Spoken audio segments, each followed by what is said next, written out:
Shalom, Kol Holo Yahweh, Bahashem Yahushai, Bahashem Rahahakadash. Double honors to the apostles and elders of Great Millstone. Peace and salutations to the hopeful elect scattered throughout the four corners of the globe. My name is Barad Debal, coming to you from the GMS campus, Indianapolis. And to all those listening and learning, to you, I say Shalom, especially to you so-called blacks, Hispanics, and Native Indians that make up the 12 tribes of Israel. As you can see, um, actually, the title pretty much is the Ossifrage.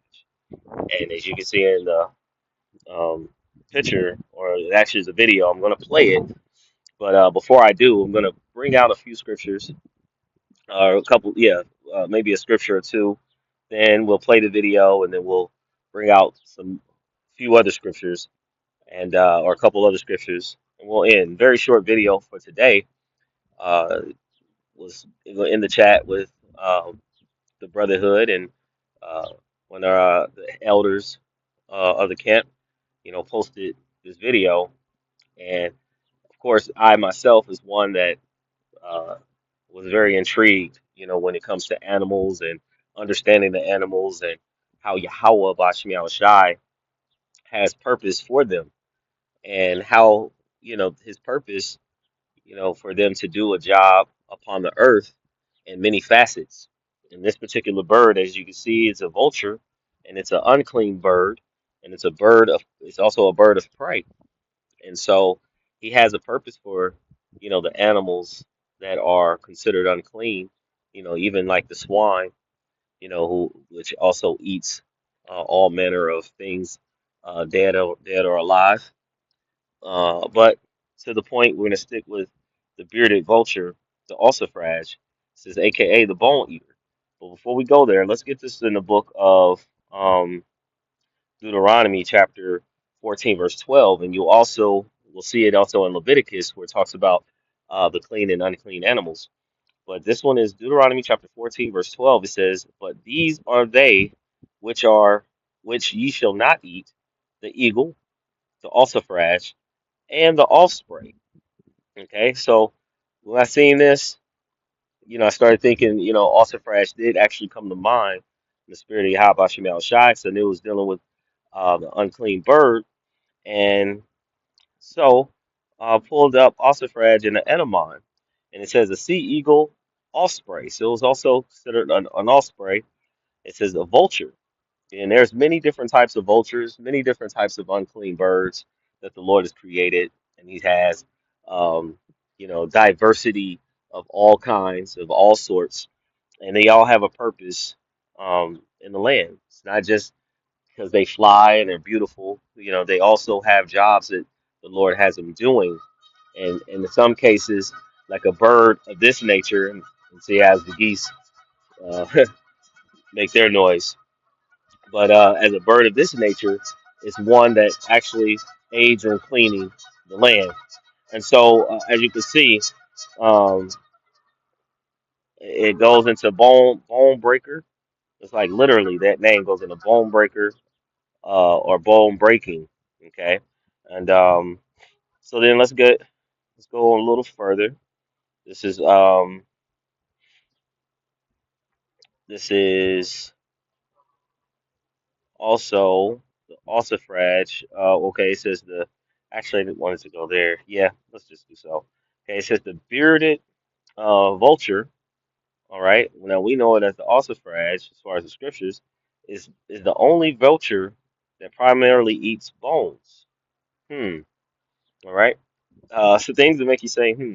He says they are also known as lemingers or ossifrage. So you can see that, right? It says diet up to 90% of their diet is made of bones. It says they prefer large, older bones. Okay, large, older bones.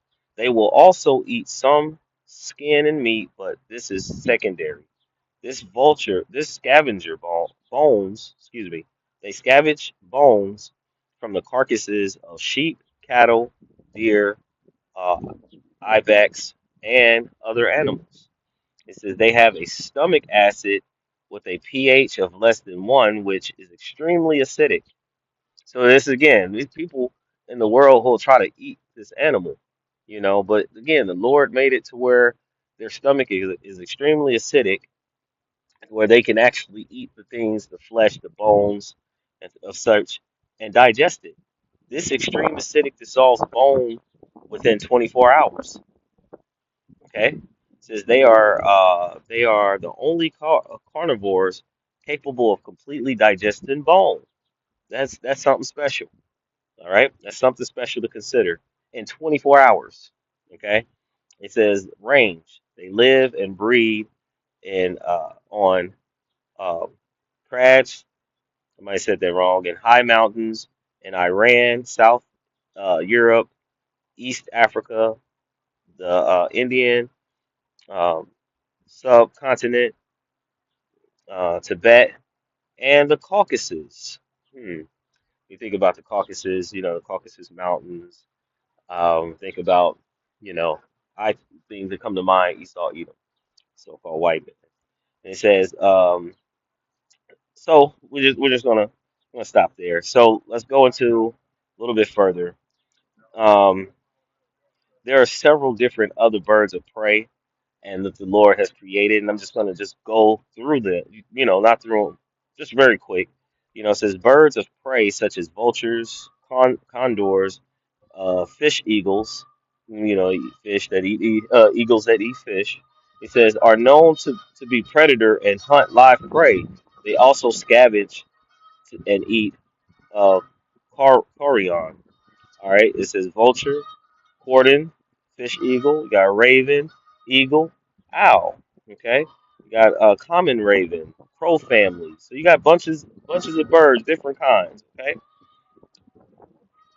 so it's just and again, the Lord has His purpose for them all. This was something here that was like just an AI. It says the King James version of the Bible, the ossifrage is an unclean bird mentioned in Leviticus 11 and 13. Deuteronomy 14 and 12, which is what we read.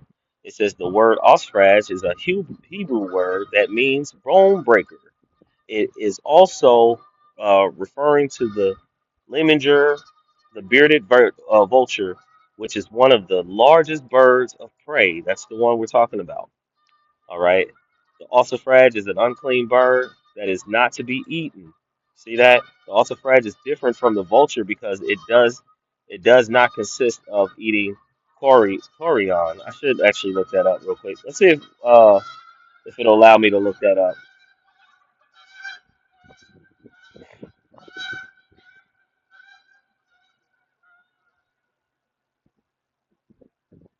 See, let's see.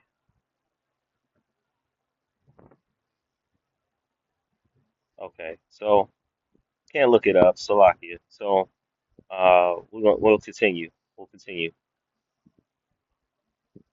And I guess I would say on your free time, brothers want to look it up. Sisters want to. Oh, there it is.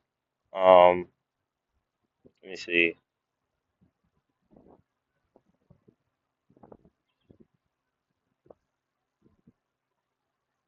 Okay, I was spelling it wrong. Oh, okay, that's where. Okay, okay, there it goes. Um, meaning, and let's go to all. Okay, the carrion is a decayed flesh. Okay, good, good, good, good. Because I was thinking of it being an animal in a sense, but and this is why our head apostles and elders tell us to look things up. Okay, a carrion is the decaying flesh of dead animals. It's usually not fit for human consumption. It says the word comes from the Latin cario, which means meat. All right. It says examples of carrion in nature. Vultures. These birds primarily eat carrion. Coyotes. I can't pronounce that one. To lose. You can see it there. These animals eat carrion.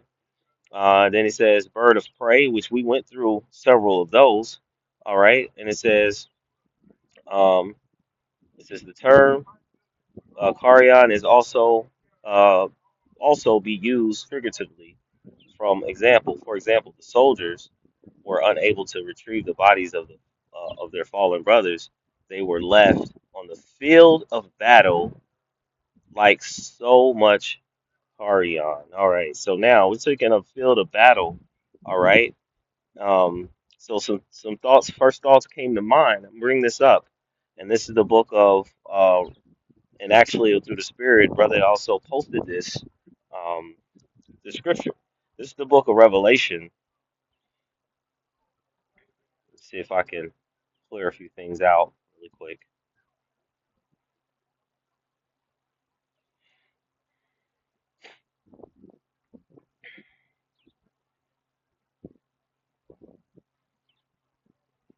And this is what happens.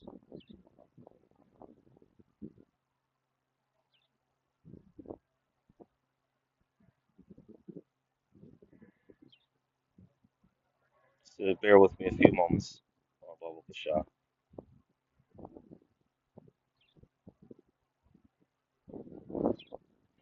The book of Revelation, chapter 19, verse 17 and 18. It says, "And I saw an angel standing in the sun, and he cried with a loud voice, saying to all the fowls that are in the midst of heaven, come and gather yourselves together." It says, "Unto the supper of the great power." Okay. It says that ye may eat the flesh of kings and the flesh of captains and the flesh of mighty men and the flesh of horses and of them that sit on them, that which would be men, also men, and the flesh of all men, both free and bond, both small and great. Now, why is this important? Because we talked about the birds, okay, of prey that actually eat. You have some that eat the flesh, and then you have the ossifrage, which we're going to play, who eats just the bone. And so um, there was something that I've learned about it that was very, in the video he's going to mention in that. But now you have Yahweh Bashim Yahushai giving you a purpose for some of these, what we would say in the scriptures, unclean to eat animals. Okay, so this is another scripture. This is the book. Actually, let's go ahead and get the video. This is one of the smartest birds in the world. It's the bearded vulture, also known as the bone eater. For obvious reasons. 90% of this bird's diet is literally just bones. They have Which we read. one of, if not the strongest digestive system in the whole world. That's what makes this possible. But since all they eat is bones, what they do is they'll fly up and get an aerial view of all the predators and prey in the area. And then they lead the predators to the prey and let them do their thing. And then they sit back and wait for the bones. Talk about an evil genius. This So as you can see, now you have they feed fully on the bones. So they're vultures that actually eat that you actually eat the meat, but then you have those that just completely eat the bone. So with them being unclean, of course, they're eating all manner of animals, and they're cleaning the land, as you can see. All right, they're cleaning the land of all the blood, the carcasses, the bones that are left. You have animals who will prey and they'll eat another animal, like I said, you'll have a coyote or a wolf will maybe catch a lamb, a goat or a deer, and they'll eat the deer. They'll eat all the pertinents, the guts, the interior, the meats, and then they'll leave the bones. And they may leave some skin or some other things. And you have some birds that will come and will eat and pick off the skin, but then there will be bones left. Then you have this particular bird who will come and clean it up. Okay, so I hope you see that complete visual of how Yahweh by Shem Shai does a miraculous work within his creation. He has a system of order even within the creation. Call hello Yahweh by Shem Shai. So I wanted to get this because, and again, I showed you that in Revelation where there was the Feast of Men, because there's going to be a great sacrifice, a great destruction and bloodshed of Esau Edom and his nation. And of course, we know we have this great world's war that's going to come up. And when you read in the book, beginning of this, he talks about Gog and Magog, which, you're dealing with, you have the Russians that are involved, in this great world's war. But when Yahushua returns, it's going to be a great fight. And of course, you're going to have these mighty powers that were once fighting together, all turning to fight the man in the sky, which would be Yahweh Ba'ashem Yahweh Shai. Yahweh is sending his son Yahweh Shai on a great chariot, and he's going to subdue the whole entire earth, okay, under his foot. But here's the thing. This is the book of Ezekiel, chapter 39, verse 7 and through 19. He says, "And thou, son of man, thus saith the Lord power, speak unto every feathered fowl." Okay, so everyone has a purpose. Now you see where we're coming together with this. "And to every beast of the field, assemble yourselves," is what he's saying, "and come gather yourselves on every side to my sacrifice that I do sacrifice for you, even a great sacrifice upon the mountains of Israel." It says that ye may eat flesh and drink blood. So now you see where we're seeing that in Revelation. Okay. All right. It says, and every, he said, assemble yourselves. And then there was a part where he said, and here, every fowl and every beast of the field. Okay. And there was, actually, it was further up. I'm going to go up if it allows me. He says, "Ye shall eat the flesh of the mighty and drink the blood of the princes of the earth." Okay. And the princes of the earth currently is Esau, Edom. Okay. He says, "And of rams and of lambs and of goats and of bullocks, all of them um, uh, fatlings of Bashan." Okay. He says, "And ye shall eat fat until ye be full, drink blood till ye be drunken. Uh, of my sacrifice, which I have sacrificed for you." So he called all the fowls. So there's something I want to jump up here because as you see, it was like it was talking about if you see in 39 where it says against Gog, it says, "And say, thus saith the Lord, behold, I am against thee, O Gog, the chief prince of Meshach and Tubal." All right, but I want to scroll down just really quick because he says something in here that I want to get. Let's see if I can find it. Um, Let me see if I can find it really quick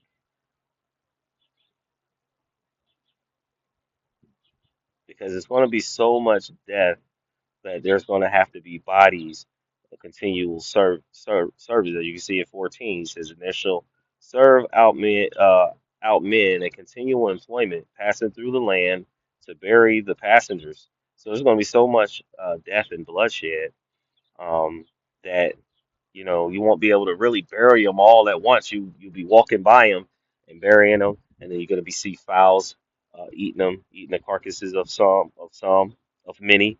Um, but there was one where it was said of all sorts, and I might have just overlooked it. It seemed like it mentioned it early on, but oh, there it is. This is the 39 verse 4. Okay, it says. Um, He says, "Thou shalt fall upon the mountains of Israel, thou and all thy bands, and the people that is with thee. I will give thee unto the ravenous birds of every sort." So when you look up ravenous, it's just the ones that are hungry, greedy to devour, right? And you can see this particular bird, as we read, it could digest bone within 24 hours. It digests bone and then we be right back the next day. And of course, the Lord is going to have several to do this marvelous work to clean up the land of every sort, and to the beast of the field to be devoured. So he's going to have men; they're going to die in multitudes, and they're going to be devoured by the animals. And one particular animal is this one here, the bearded vulture.